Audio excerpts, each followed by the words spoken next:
Hi hello నమస్కారం అండి. నేను మీ డాక్టర్ ముబీనా, ఆర్థోపెడిషియన్. ఈరోజు ఒక 23 సంవత్సరాల అబ్బాయి మణికట్ట దగ్గర ఫ్రాక్చర్తో వచ్చాడండి. వస్తే ఆ అబ్బాయికి ఫ్రాక్చర్ హీల్ చేయడానికి కొంతవరకు స్వెల్లింగ్ ఉంది.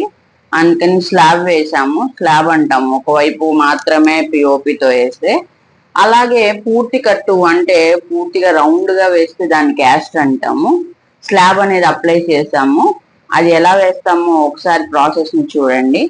అలాగే ఇదేంటి అని అంటే అందరికీ సర్జరీ అవసరం లేదండి. కొంతమందికి పిఓపి వేసి కూడా మనం సెట్ చేయొచ్చు. అలాంటి ఫ్రాక్చరే ఇది. సో పిఓపి వేసి సెట్ చేసాము. ఒకసారి చూడండి ప్రాసెస్ని. Thank you.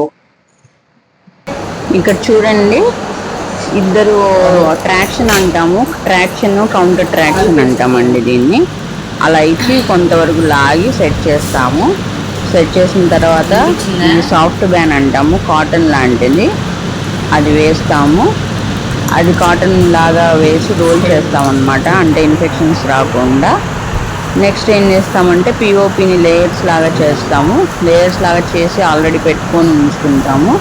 దాన్ని వాటర్లో తడిపి ఇలాగా పొజిషన్లో పెట్టిన తర్వాత చేతిని ఇప్పుడు ఇస్తున్నారు, చూశారు కదా, ట్రాక్షన్ కౌంటర్ ట్రాక్షన్. నా అసిస్టెంట్ అండి అబ్బాయి లక్ష్మణ్.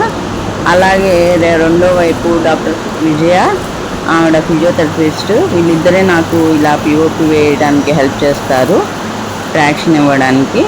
చూడండి, ట్రాక్షన్ ఇస్తూ ఉన్నారు. ట్రాక్షన్ కౌంటర్ ట్రాక్షన్ అంటాము. ఇలాగా పిఓపి టైట్గా వేస్తాము అన్నమాట.